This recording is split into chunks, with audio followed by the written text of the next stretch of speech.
Hello guys, welcome to my new blog. तर आज माझ्या ग्रँडफादरच्या अवॉर्ड सेरेमनी एअरफोर्समध्ये होते बघा. तयार होत आहे. आता आम्ही चाललोय. मी बाबा आणि यो चाललाय आणि बाहेर दीदी हाय बसले. दुसरे बाबा आले. ह्यांना पण सत्कार भेटणार आहे. अरे वा वा वा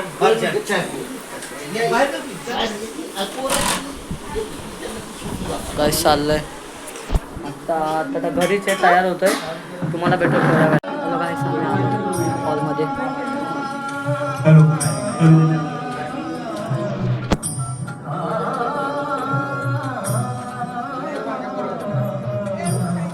बाबा बसले तिथं. अजून टाईम आहे 5:30 बोलले ते. 5:30 वाजून झाले. 10 मिनटं अजून चालू नाही झालं. अजून टाईम आहे. तर चालू झालं तुम्हाला भेटतो. चला बाय. थांबा गाईस, हॉल बघा. तुम्हाला आता चालू नाही होईल, चालू झालं तुम्हाला बोलतो. चला त्यांचं मी अवॉर्ड सेरेमनी अनुबंध कला मंडळातर्फे मनापासून हार्दिक स्वागत करतो आणि पाहुण्यांना अशी विनंती करतो की त्यांनी दीप प्रज्वलन करून याचं उद्घाटन करावं.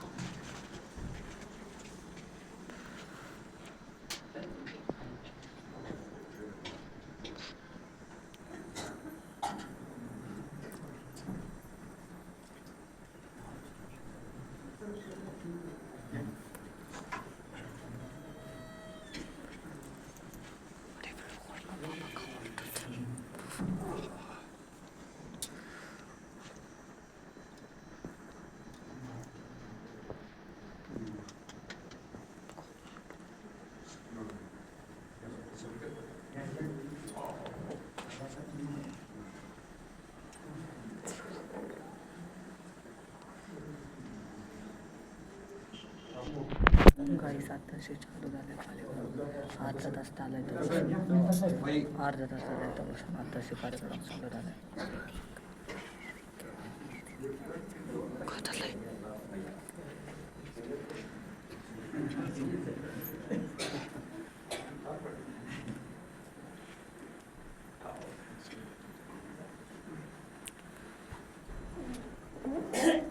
त्यानंतर मी आता मोहिते मॅडमना अशी विनंती करतो की त्यांनी स्वागत गीत आणि या कष्टकऱ्यांच्या संदर्भातलं एक गीत त्यांनी सादर करावं. Mohite madam. Hello hello hello.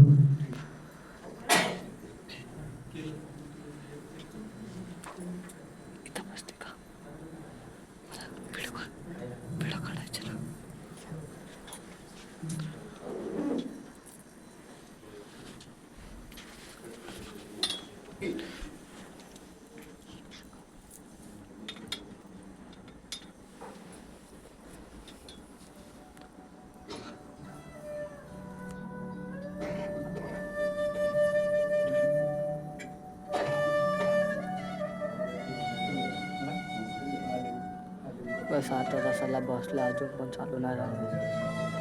चालू होतं आता, बघू आपण.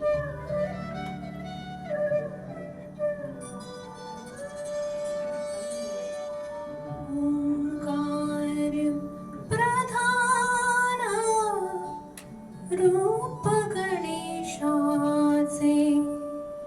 ओंकार प्रधान रूप गणेशाचे हे तिन्ही देवांचे जन्मस्थान.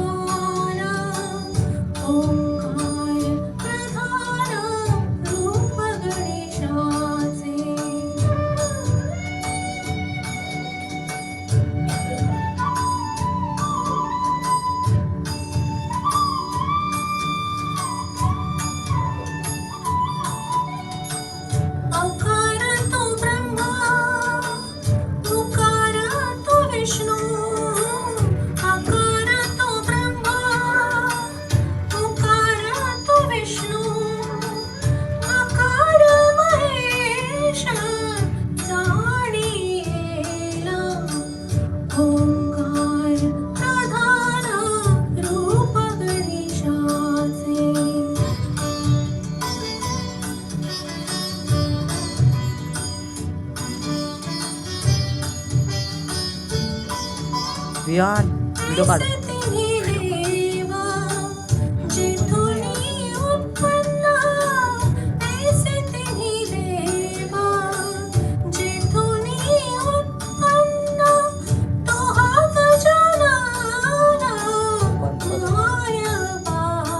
ते बंद कर. मी बोलतो बंद कर.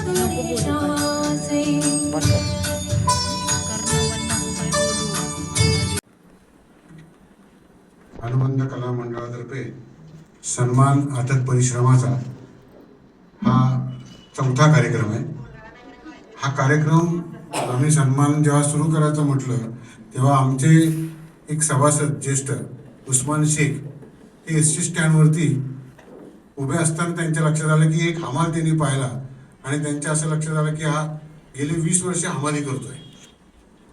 आणि ते तिथून आल्यानंतर त्यांच्या लक्षात आलं की त्यांनी मीटिंगमध्ये मांडलं की आपण ह्या लोकांचे खरे सत्कार केले पाहिजेत, कर्मचाऱ्यांचे. ही लोक इतकी वर्ष काम करतायत प्रामाणिकपणे, आपण यांचे सत्कार करूया. अनुबंध कला मंडळाच्या मीटिंगमध्ये सर्वांनी त्यांना एकमेकांना असं दिलं की आपण एक कार्यक्रम सुरू करू. फक्त यामध्ये आम्ही एक असं ठरवलं की कार्यक्रम होईल, सगळ्यांचे आपण सत्कार करूया, पण त्याचबरोबर या कार्यक्रमाला राजकुटुंबातील व्यक्तींनीच त्यांचे सत्कार केले पाहिजे. बाकी अन्य कोणताही पाहुणा आपण त्यावेळेला त्या कार्यक्रमाला बोलवायचा नाही आणि त्या व्यक्तींचा सन्मान करायचा. आणि गेलं आता हे 4थं वर्ष आहे आणि जवळजवळ 30 ते आजपर्यंत 30 लोकांना सन्मान देण्यात आला. ही मंडळी अनुबंधाचा प्रचार अत्यंत चांगल्या पद्धतीने करतात. आणि हा घेण्यामागचा माझा मुख्य उद्देश असा होता, कालच सावरकरांची जयंती झाली. त्यांचं एक वाक्य आहे की देहाकडून देवाकडे जाताना मध्ये आपला देश लागतो आणि त्या देशाचं आपण देणं असतो. आता आपण आपल्या देशाचं देणं काही देऊ शकत नाही, पण निदान फलटणमध्ये आपण आहोत तर फलटणचं आपण काही देणं देऊ शकतो का? या लोकांना एक दिवसाचा आपण आनंद देऊ शकतो का? आणि यासाठी अनुबंध कला मंडळाची स्थापना आहे की प्रत्येक कार्यक्रमामधून आम्ही प्रत्येक व्यक्तीला आनंद देण्याचा प्रयत्न करतोय. यामधून कोणत्याही प्रकारचं पैसे गोळा करणं किंवा काही अशा आमची भावनाच नाही आहे. पण फलटणमधल्या प्रत्येक व्यक्तीला किमान 6 महिन्यातून एकदा तरी आनंद मिळाला पाहिजे, त्याचा एक दिवस आनंदात गेला पाहिजे. तसेच आजचे ज्यांचे सन्मान आहेत त्या लोकांना सुद्धा आजच्या दिवसाचं किमान एक दिवसाचा तरी त्यांचा खर्च जो असेल तो अनुबंधतर्फे द्यावा आणि त्यांना मिठाई वगैरे देऊन त्यांचा आपल्या सत्कार करायचा, हीच त्याची भावना आहे. आणि हा असाच उपक्रम चालू राहावा. कदाचित पदाधिकारी आमचे बदलतील पण त्या लोकांनी हा चालू ठेवावा एवढीच आमची एक भावना आहे. आणि असे उपक्रम जर केले तर त्याही लोकांना आपण कोणीतरी जे कष्ट करतोय त्याची त्यांची भावना चांगली राहील. आणि त्यांना मी एवढंच म्हणेन की इथून पुढचा काळ आरोग्यदायी आणि आनंदाचा जावं अशी मी शुभेच्छा व्यक्त करतो अनुबंधतर्फे आणि थांबतो.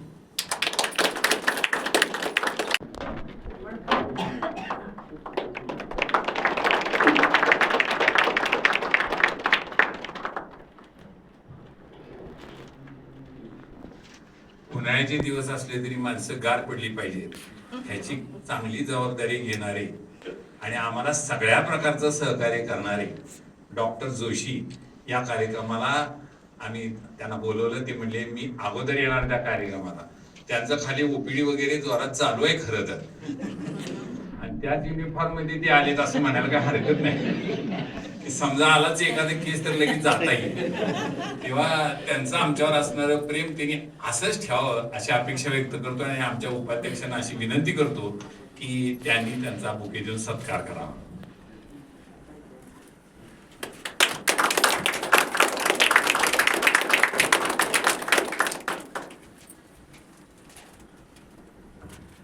मित्रांनो, देश उभा राहतो तो कुणामुळे राहतो असा सगळेजण विचार करतात, पण खरं तर देश कष्ट करणाऱ्या लोकांच्यामुळं की जी कसली अपेक्षा न करता देशाची सेवा न कळत ती करत असतात. ते म्हणत नाहीत असं मी सेवा करतोय म्हणून, परंतु ते अशा प्रकारची सेवा करतात म्हणून मोठी माणसं तयार होतात. नागपूरला एक परवा कार्यक्रम झाला, मला वाटते त्या कार्यक्रम हॉटेल सेंटर पॉइंट मध्ये झाला आणि तिथं अविनाश पटवर्धनांचा जीवन गौरव पुरस्कार द्यायचा कार्यक्रम होता. त्याला मुख्यमंत्री साहेब सुद्धा उपस्थित होते. हॉल सगळा भरला होता आणि पाऊस बाहेर पडत होता. काचेच्या दारापाशी थोडा गोंधळ झाला. तो बघितल्यानंतर माणसं म्हणजे काय गोंधळ झाला ते अविनाश पटवर्धनांनी बघितल्याबरोबर ते धावत तिथं गेले. त्यांनी दारात तिथं ते बाउन्सर उभे होते. त्यांनी एक अतिशय फाटके कपडे घातलेला भिजलेला एक माणूस त्या दारात उभा राहून तिथनं तो बघायचा प्रयत्न करत होता. त्यांनी सांगितलं तुम्ही बाजूला सारखा. सगळे बाजूला सरले आणि त्या माणसाच्या पायावर त्या अविनाश पटवर्धनांनी अंगावर असणारा 1 लाख रुपयाचा त्यांचा जो कोट होता तो कोट काढला आणि त्या माणसाच्या अंगावर टाकला आणि त्यांचे पाय धरले. सगळेजण अवाक झाले, हे असं कसं काय झालं. त्यावेळेला अविनाश पटवर्धनांनी सांगितलं की मला उकिरड्यावरनं 1 दिवसाचा असताना यांनी मला उचलून आणलेलं आहे, त्यांनी मला वाढवलेलं आहे, त्यांनी मला शिकवलेलं आहे. आणि ज्या वेळेला मी MBBS ला ऍडमिशन घेणार होतो त्यावेळेला ऍडमिशनला पैसे नव्हते. 2-2 दिवस उपाशी राहून त्यांनी मला जपलेलं आहे. आणि ऍडमिशनच्या पैशासाठी त्यांनी स्वतःची 1 किडनी विकलेली आहे आणि त्यातून आलेल्या पैशातून मी डॉक्टर झालेलो आहे. आणि मी डॉक्टर झाल्यानंतर हे निघून गेले. मी त्यांना हुडकत होतो पण ते सापडले नाहीत. गेले 25 वर्ष मी त्यांना हुडकतोय. आज 500 कोटी रुपयाचं एवढं मोठं हॉस्पिटल उभं राहिले ते केवळ यांच्यामुळे उभं राहिले. आणि त्यांनी जे त्या काळात कष्ट घेतले त्यामुळं आज मी एवढा मोठा डॉक्टर होऊ शकलो. ही जी एक कृतज्ञताची भावना आहे ही समाजामध्ये रुजली पाहिजे. हा एक फार मोठा उद्देश ठेवून आम्ही हा कार्यक्रमाचं आयोजन करत असतो. आपल्या फलटण मध्ये सुद्धा अशी खूप माणसं आहेत. आम्हाला म्हणजे आम्ही ज्याला हुडकायला लागलो त्यावेळेला लक्षात यायला लागले अरे किती माणसं अशा प्रकारचे. आजपर्यंत 30 जणांचा या ठिकाणी आपण सत्कार केलेला आहे. अशी काही माणसांचा गेल्या काही काळामध्ये सत्कार झालेला आहे की आम्हाला सुद्धा ज्यांनी पहिल्यांदा रिक्षा या ठिकाणी चालवली अशा रिक्षावाल्याचा आम्ही सत्कार घेतला होता. आज अनेक वर्ष तो रिक्षा चालवते आणि आजही तो रिक्षा चालवते. आता आमच्या अध्यक्षांनी सांगितलं की ST स्टँडवर शेख साहेब रिटायर झाले. रिटायर झाल्यानंतर त्यांना पेन्शन मिळायला लागली परंतु ते हित सर्व्हिसला आले त्यावेळेला हमाली करणारा माणूस अजूनही हमाली करून पोट भरतोय. आणि त्याला विचारलं अरे तुझं कसं काय झालंय तेव्हा म्हणला मी समाधानी. म्हणून कष्ट करणारा माणूसच समाधानी असतो. आणि आम्हाला असं लक्षात आलंय आताच्या 40 व्यक्तींना आपण सत्कार केला. 40 लोक झालेली आहेत. यातील 90% लोक असे आहेत की त्यांना कसलाही विकार नाही. कारण विकार जाण्याची शक्यताच नाही ना. असल्या माणसाकडे कशाला विकार जातोय. विकार हा चांगली माणसं बघून जात असतो असं मला वाटतं. त्यामुळे या ठिकाणी जी माणसं ही कष्ट करणारी माणसं आहेत ह्यांना कुठंतरी पाठीवर शाबासकीची थाप जर पडली तर त्यांना जगायचं बळ मिळतं. त्यांच्या घरी आम्ही हा कार्यक्रम झाल्यानंतर त्यांचा फोटो ज्यावेळेला काढतो त्यावेळेला तो फोटो लॅमिनेट करून आम्ही घरी नेऊन देतो. एका महिलेच्या घरी नेऊन द्यायला मी आणि रावसाहेब गेलो होतो. तर आम्ही 3 जण त्या खोलीत उभा राहिल्यानंतर 4थ्याला माणसाला जागा नव्हती तिथं. त्या महिलेनं आजपर्यंत जवळजवळ 2,500 मुलांचं बाळ म्हणजे त्या मातांचं बाळणपण तिनं केलेलं आहे. ती आज फलटण मध्ये राहते आणि विशेष म्हणजे ती आनंदाने दररोज आम्हाला जाताना दिसती, सगळीकडे जाताना दिसते. आणि मग ह्याच्यापासून आपल्यालाही मिळतं की खरंच कष्ट करून जगल्यानंतर माणसाला वेगळाच आनंद मिळतो. आज ही जी 10 माणसं आहेत त्यांचा आपण या ठिकाणी सत्कार करणार आहे.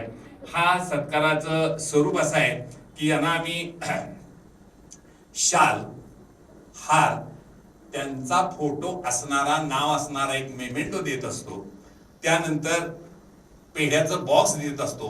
आतापर्यंत पेढ्या आम्ही हिथच घेत होतो पण एकाने सांगितलंय की असला पेढा पुण्यात फक्त एकाच ठिकाणी मिळतो. त्याचे 10 बॉक्स मी तुम्हाला देणार आहे. आणि ते 10 बॉक्स काल त्यांनी दिलेले आहेत. आज ते या ठिकाणी आलेले आहेत. 11वा बॉक्स दिल्यानंतर आम्हाला त्यातला पेढा खायला मिळाला.